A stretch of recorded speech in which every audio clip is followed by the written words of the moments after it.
Alors depuis lundi, on est dans une série sur l'attente.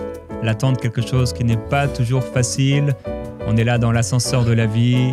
On est là sur les répondeurs automatiques qu'on nous fait attendre. Et c'est long, et c'est long, et c'est long. Mais le Seigneur veut t'encourager. Aujourd'hui, c'est mercredi. Je suis très heureux d'être avec toi dans cette série sur l'attente où tu vas être encouragé.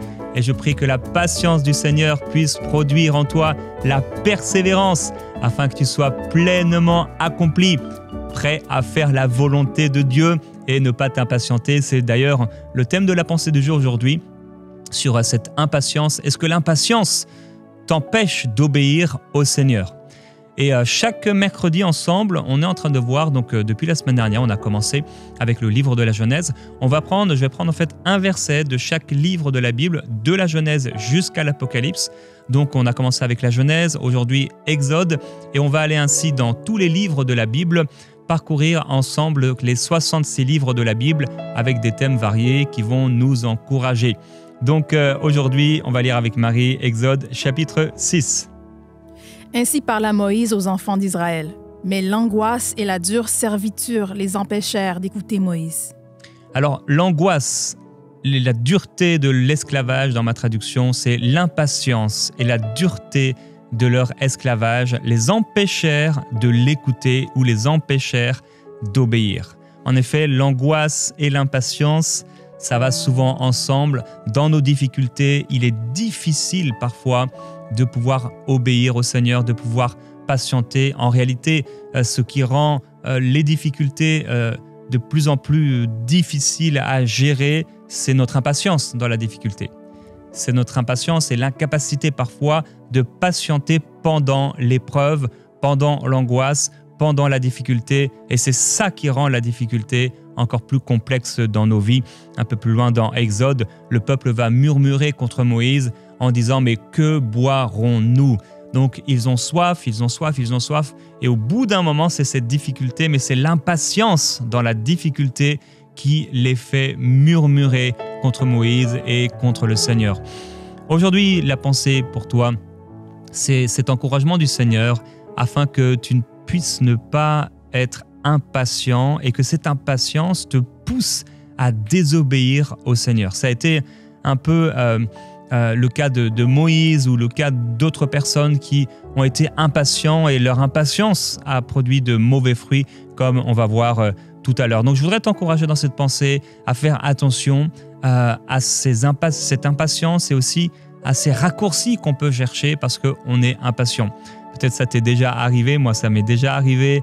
Tu es en voiture, il y a un blocage quelque part, tu dis allez je vais prendre un raccourci, je vais prendre une autre route et finalement tu t'aperçois que la route que tu as prise qui semblait être un raccourci, mon premier pasteur était comme ça, son épouse riait de cela. Chaque fois il avait ses raccourcis à lui, mais en fait ces raccourcis prenaient plus de temps toujours que la route normale. Fais attention aux raccourcis parce qu'ils peuvent te détourner de ce que le Seigneur avait prévu pour toi. Et je termine cette pensée en t'encourageant donc à être patient dans l'épreuve selon ce que Jacques va nous dire dans son épître. Voici, nous disons bienheureux ceux qui ont souffert patiemment. Vous avez entendu parler de la patience de Job et vous avez vu à la fin que le Seigneur lui accorda.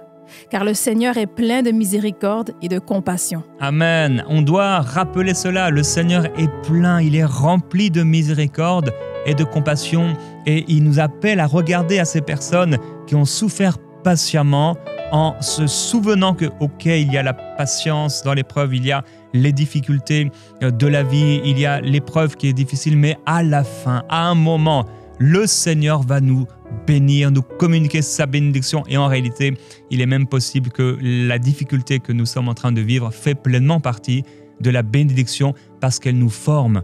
De la même manière qu'on va purifier l'or ou qu'on va tailler le diamant, il pourrait penser que ce n'est pas la bénédiction pendant qu'il se fait tailler, pendant qu'il se fait purifier avec le feu, mais ça fait partie de la bénédiction parce que ça va le rendre meilleur.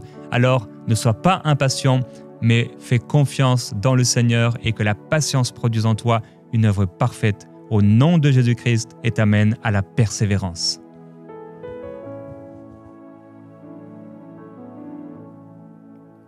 Si Dieu a mis un rêve dans ton cœur, écris-le, garde-le comme un trésor. Quoi qu'on dise, protège la vision avec passion.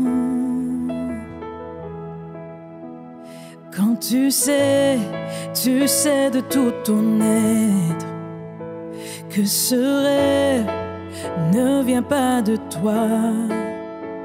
Même si tu ne vois que le contraire, persévère,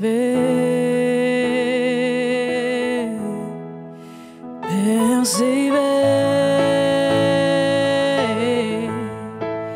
persévère, persévère, persévère. Oui, persévère, persévère. Oui, persévère. Car sa parole, elle s'accomplira. Oui, oui, persévère. Persévère, persévère, persévère. Sa parole, elle s'accomplira. Oui, certainement, sa parole s'accomplira. Aie confiance dans le Seigneur, il le fera. Et mon encouragement aujourd'hui, c'est cette question, est-ce que tu trouves ça trop long? Si tu trouves ça trop long, comme moi, c'est normal. C'est normal. Je veux dire à quelqu'un aujourd'hui, c'est normal de trouver ça trop long. Je veux encourager une sœur qui attend le mariage depuis longtemps. C'est normal, ça paraît être trop long. C'est normal, ne t'inquiète pas. Je veux encourager une sœur ou des parents ou des futurs parents qui attendent un enfant et tu dis c'est tellement long. C'est normal. La patience fait partie de la vie. Le fait d'attendre, le fait de patienter, on a besoin de patienter parce que justement, la chose qu'on voulait n'arrive pas au moment où on le voulait. Et c'est là que la patience entre en jeu. Mais merci au Seigneur qui nous a donné le fruit de l'esprit, qu'est la patience. La patience dans les études, la patience par rapport à un rêve qu'on a sur le cœur, par rapport à une vision que Dieu nous a donnée. La patience, ça me rappelle au tout début de la vision d'enseigne-moi.com. Je me souviens, on en parlait avec Michael. Rien n'a été fait encore. Et je nous voyais, c'est d'ailleurs marrant, je me vois sur la télévision en face de moi et je vois le logo qui est là. Et je me souviens que rien n'était fait encore, mais dans ma pensée, je nous voyais en fait avec un logo, alors peut-être le logo d'Enseigne-moi à l'époque. Et je nous voyais comme cela et aller parcourir le monde.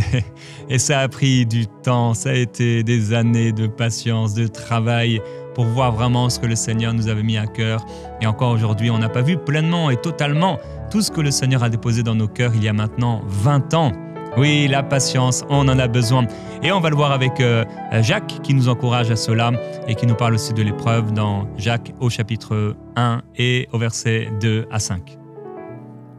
Mes frères, regardez comme un sujet de joie complète les diverses épreuves auxquelles vous pouvez être exposés, sachant que l'épreuve de votre foi produit la patience. Mais il faut que la patience accomplisse parfaitement son œuvre, afin que vous soyez parfaits et accomplis, sans faillir en rien. Si quelqu'un d'entre vous manque de sagesse, qu'il la demande à Dieu, qui donne à tous simplement et sans reproche, et elle sera donnée. Amen. Alors c'est intéressant, Jacques ici ne nous dit pas qu'il faut prier pour la patience. Il nous dit qu'il faut prier pour la sagesse. Alors, je ne parlerai pas aujourd'hui du sujet de joie des diverses épreuves pendant qu'ils étaient persécutés, pendant qu'ils étaient humiliés, pendant que plusieurs perdaient tout ce qu'ils avaient. Mais on pourrait en parler. Mais surtout la patience. Et donc, il nous dit que cette patience, finalement, elle va travailler en nous pour nous amener à ne faillir en rien, à être vraiment parfait. Et si quelqu'un manque de sagesse, qu'il la demande à Dieu. Donc, c'est pas la patience, c'est pas pour la patience qu'on doit prier, c'est pour la sagesse qu'on doit prier. Donne-moi la sagesse, Seigneur. Donne-moi la sagesse de pouvoir manifester la patience. Mais le fruit de l'Esprit, il est là dans nos cœurs. Le livre de Galates nous en parle. Le fruit de l'Esprit, c'est la patience. À partir du moment où tu es né de nouveau, tu as déjà la patience. Tu as déjà la patience. Tu as déjà l'amour de Dieu en toi. Le Saint-Esprit l'a répandu dans ton cœur. Alors il faut l'accepter et il faut pouvoir le manifester. Donc cette série, le défi de l'attente, j'ai hésité à l'appeler la contrariété de l'attente. Parce que c'est parfois une contrariété, on est mécontent, on a du déplaisir à la suite d'obstacles, de difficultés qui vont à l'encontre de ce qu'on a prévu et ça nous amène à cette impatience. Alors j'ai vraiment réalisé tout dernièrement qu'il y avait une différence entre l'impatience ou la patience et la maîtrise de soi. Et on discutait avec Annabelle et je parlais de la patience. Je ne sais plus en tout cas ce qui nous a amené à cela. Et j'ai dit, mais moi, on parlait de quelque chose, je ne sais plus quoi. Et j'ai dit, mais moi, je suis patient. Et là, elle me dit, non, t'es impatient. Je lui dis, moi, je suis impatient. Je dis, mais non, je suis patient. Regarde, quand il arrive des choses et tout ça, je reste calme dans les situations, je reste calme à l'intérieur et tout ça. Et en fait, j'ai réalisé, mais ça, c'est pas la patience, ça, c'est la maîtrise de soi. Et là, j'ai commencé à voir défiler toutes les situations d'impatience dans ma vie. En fait, Gordon, je suis extrêmement impatient. Aïe, aïe, aïe. Et là, je me suis revu, par exemple, sur la route. Je ne suis jamais sur la file de droite. Je suis toujours sur la file de gauche. Quand je double, hein, bien sûr. Si je suis à l'aéroport, il faut que... En fait, je fonce constamment. Je fonce. Alors, c'est bien sûr un défaut de ma personnalité. Comme celle de l'apôtre Paul, il dit, il faut absolument que j'aille à Jérusalem. Vous n'allez pas m'empêcher d'y aller. Je ne peux pas rester avec vous. Je fonce. À un moment, il leur dit, vous pouvez aller en bateau, mais moi, je vais aller à pied. Donc, il est là. Bon, ça paraît être plus long à pied, mais pour lui, non. Et l'impatience. Alors, tu peux avoir la maîtrise de toi, être quelqu'un de très calme à l'intérieur, réussir avec la maîtrise de toi, à réussir à gérer les choses et tout ça, mais tu peux être impatient. En fait, attendre, c'est quelque chose de difficile. Ah oui, c'est vrai, c'est quelque chose de difficile. On a eu l'occasion avant l'émission de pouvoir attendre avec plusieurs bugs techniques. Et on est là, mais à l'intérieur, je suis cool. Yes. Mais en même temps, j'ai envie que ça avance. Alors peut-être tu es comme moi et c'est un petit danger d'avoir ce type de personnalité. Parfois, c'est pas forcément rattaché à la personnalité, plutôt un défaut de caractère. Bon, il y a un beau côté aussi avec ça, comme on a vu hier. Hein. Parfois, il faut foncer. C'est ce qu'on a vu hier. Parfois, il faut le faire, ce projet. Il doit sortir, alors on se donne à fond. Et dans Exode chapitre 4, il y a Moïse. Il est écrit, il regarda de tous côtés, vit qu'il n'y avait personne et tua l'Égyptien qu'il cacha dans le sable. Vous vous souvenez, il va voir donc un frère être maltraité et il s'interpose, il vient et parce qu'en fait il a un appel qui bout dans son cœur.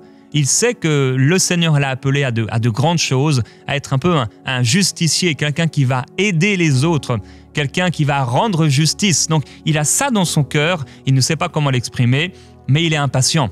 Et là, ni une ni deux, il se retrouve devant la première situation et il tue un homme.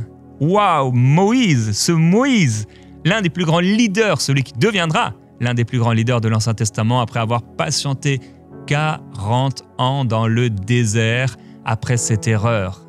Ah, il a tué quelqu'un, mais j'allais dire Dieu l'a fait payer. Ce n'est pas que Dieu l'a fait payer, mais Dieu a travaillé son caractère, l'amenant à la repentance, l'amenant vraiment au dépouillement, au renoncement.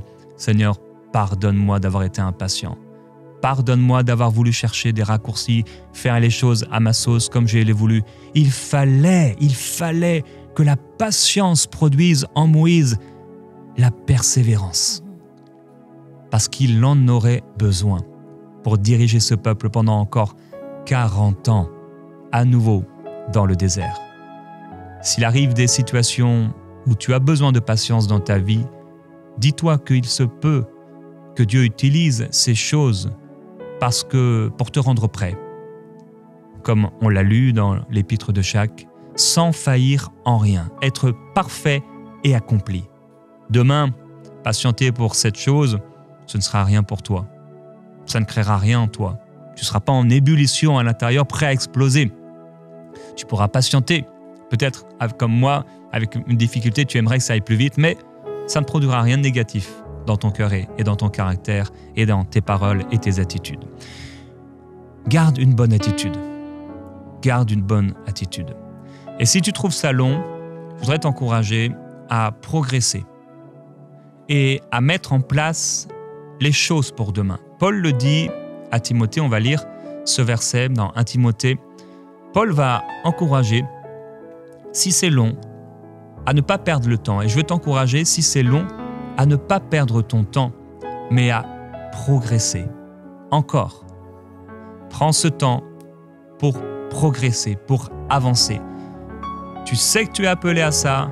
Par exemple, je disais, une future maman, prends le temps de te préparer. Prends le temps de prier pour l'enfant. Prends le temps de préparer les choses.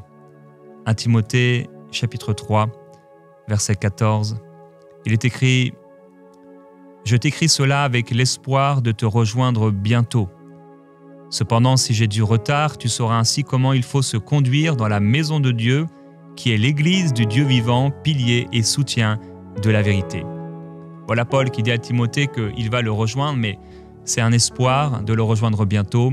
Il va finalement dépasser le délai prévu, mais il lui dit « Ok, en m'attendant, eh bien, si j'ai du retard, il lui a exposé beaucoup de conseils et beaucoup de choses à mettre en place. Alors, avec tous ces conseils et ces choses que tu vas mettre en pratique, pour lesquelles tu vas travailler, tu sauras comment il faut se conduire dans la maison de Dieu. Si j'ai du retard, eh bien, toi, ne prends pas de retard. Si les autres ont du retard, si la promesse a apparemment du retard, toi, ne prends pas de retard. Et je vais terminer avant de prier en t'encourageant également à garder le zèle. Parfois, attendre va nous enlever le zèle, nous enlever la ferveur. Toi, garde ton zèle malgré le temps qui passe. Hébreux, chapitre 6. Nous désirons que chacun de vous montre le même zèle pour conserver jusqu'à la fin une pleine espérance, en sorte que vous ne vous relâchiez point et que vous imitiez ceux qui, par la foi et la persévérance, héritent des promesses. Amen. Jusqu'à la fin, je prie que tu gardes le même zèle. Jusqu'à la fin, que tu gardes la même ferveur. Jusqu'à la fin, que tu gardes la même passion. Jusqu'à la fin, que tu ne te relâches pas, mais que tu imites ceux qui étaient là avant toi. Je suis toujours encouragé lorsque je regarde des hommes et des femmes de Dieu âgés, qui ont persévéré et surtout qui ont gardé le zèle. Oh, j'ai beaucoup d'admiration pour ceux qui ont vieilli et qui ont gardé le zèle, qui ont gardé la ferveur, qui sont toujours persévérants, qui sont toujours en feu pour le Seigneur. Regardons à de telles personnes. Je veux prier aujourd'hui pour toi, Père. Je veux te glorifier, te remercier avec action de grâce et louange, parce que c'est toi le divin potier. Tu sais ce que tu fais dans nos vies. Rien, aucun jour n'est perdu pour toi. Et je prie qu'aucun jour ne soit perdu, Père, pour quiconque, mais que nous puissions vraiment être pleinement patients dans l'épreuve, dans les difficultés, dans la vision, dans le projet, par rapport à la promesse qui est là devant nous. Je prie pour mon frère, je prie pour ma sœur. Tu lui as donné la capacité de patienter. Tu lui as donné la capacité de patienter, d'attendre avec patience que la chose arrive, que la chose change. C'est ton esprit en elle, ton esprit en lui qui lui rend capable. Alors mon frère, ma sœur, dans ce temps de prière, déclare avec moi. Je déclare que j'ai la patience dans mon cœur. Je suis un homme patient. Si tu es une femme, déclare je suis une femme patiente. Je suis rempli de patience car je suis rempli du fruit de l'esprit. Merci au Seigneur car ce n'est pas ma patience, mais c'est la patience de Dieu dans mon cœur. C'est la patience de celui qui est patient envers moi. Celui qui a été patient envers moi. C'est la patience de mon Dieu qui veut qu'aucun ne périsse, mais que tous parviennent au salut, et qui depuis patiente avec une grande patience, cette patience que Dieu a exprimée envers des vases qui se sont rebellés. Père, je veux te glorifier, te remercier pour la patience extrême que tu as envers nous. Tu as patienté et tu patientes encore. Quand tu as vu Pierre, oh Jésus, tu savais qu'il n'était pas encore cette pierre bien affûtée, cette pierre bien taillée, cette pierre bien polie.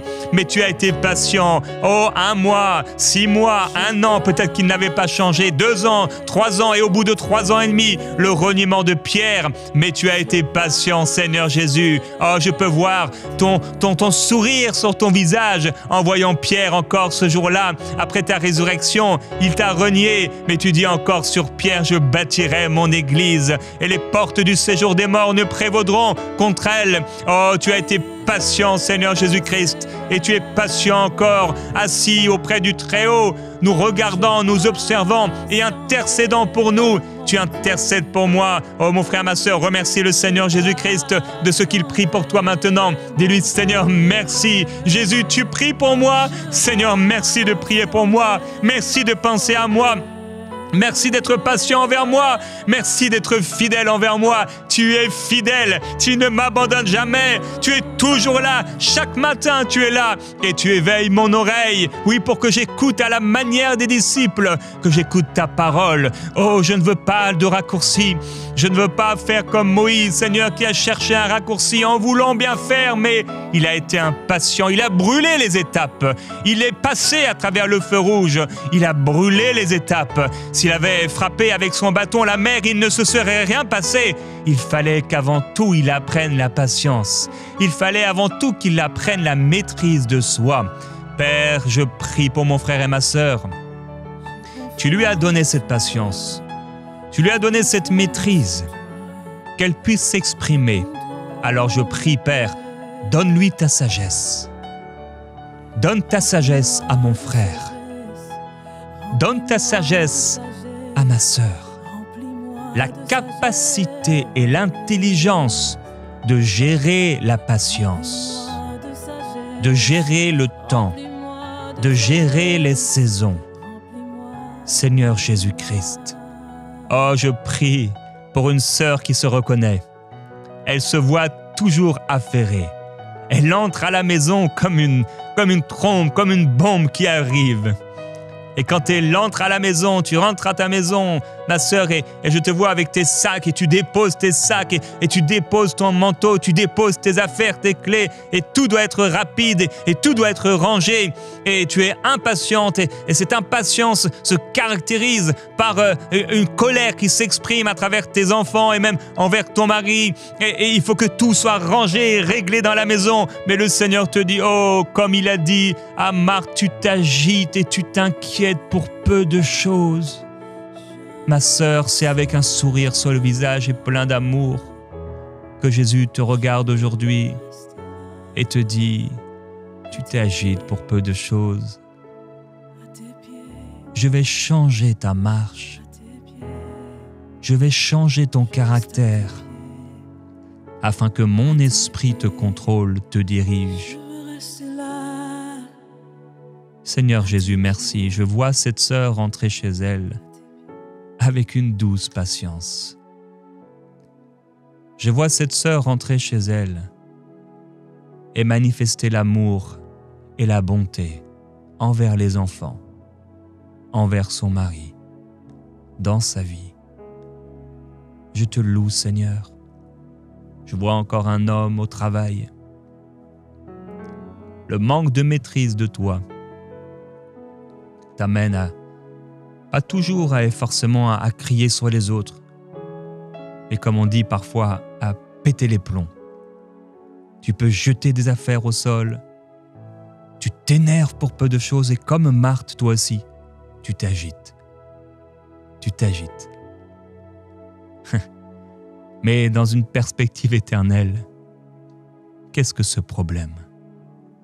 Je vois comme un homme, un mécanicien, il essaie de réparer quelque chose ou de faire quelque chose et se fâcher parce que la chose ne rentre pas dans le trou. Père, je prie pour ce frère. La chose n'entre pas dans le trou, la chose ne réussit pas. Il faut de l'huile. Pour faire passer la chose, il faut de l'huile. Et le Seigneur te dit, prends courage, car je déverse sur toi mon huile. mon huile. Et ça va couler sur toi. Tu ne grinceras plus. Tu ne t'irriteras plus. Tu ne te fatigueras plus dans des choses vaines, futiles et passagères. Mais ton cœur sera consacré. Père, je te glorifie et je te loue pour cette œuvre, l'œuvre du Saint-Esprit dans nos cœurs, l'œuvre de la sagesse. C'est avec sagesse que tu as créé la terre et les cieux. J'ai besoin de ta sagesse pour mon couple. J'ai besoin de ta sagesse pour ma famille. J'ai besoin de ta sagesse pour mon travail. J'ai besoin de ta sagesse dans l'éducation des enfants. J'ai besoin de ta sagesse dans ma relation avec les autres. J'ai besoin de ta sagesse, Seigneur, dans ma vie. Merci pour cette sagesse. Merci pour cette patience. Merci pour cette persévérance. Merci pour le fruit de l'accomplissement qu'elle forme en moi. Je prie pour quelqu'un qui attend depuis longtemps dans l'épreuve et dans la difficulté.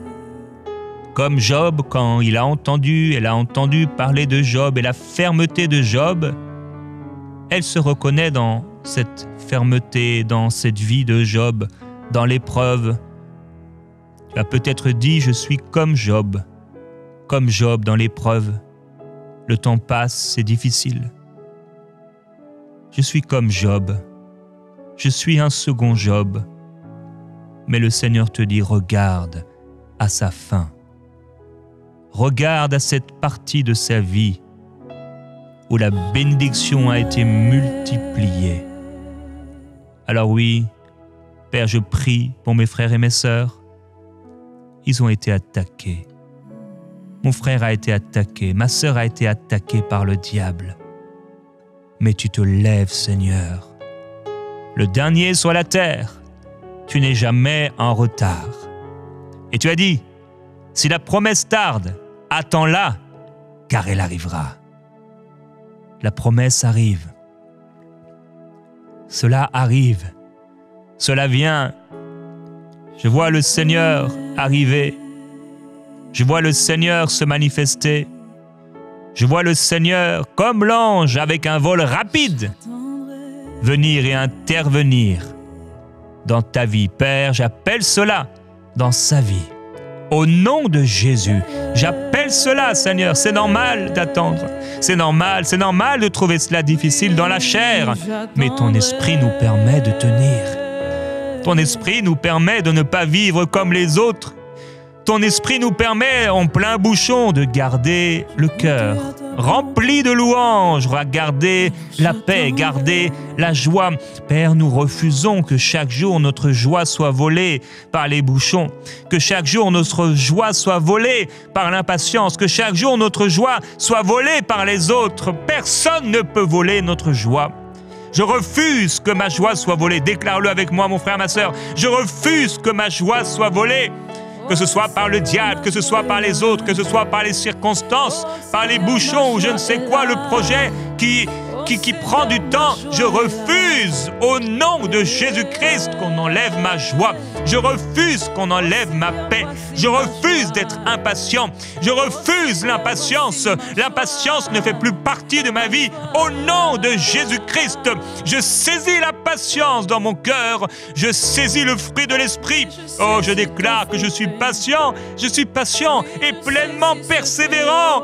Et les promesses de Dieu qui sont oui et amen s'accomplissent dans ma vie au nom de Jésus-Christ. Je glorifie l'agneau de Dieu et je te loue, Seigneur, pour cette patience qui s'exprime dans le cœur de mon frère, dans le cœur de ma sœur. Et quelqu'un leur dira, leur entourage va dire, oh mais tu as tellement changé. Auparavant, tu t'excitais, tu t'affolais, tu t'emportais dans la colère. Mais aujourd'hui, te voici. Tu as tellement changé. Et Père, mon frère, ma sœur pourra déclarer, c'est l'œuvre de Dieu dans ma vie. C'est vrai, j'avais un mauvais caractère, une mauvaise attitude, mais Jésus m'a changé. Et ce sera pour toi, mon frère, ma sœur, la possibilité de témoigner de Dieu. Amen.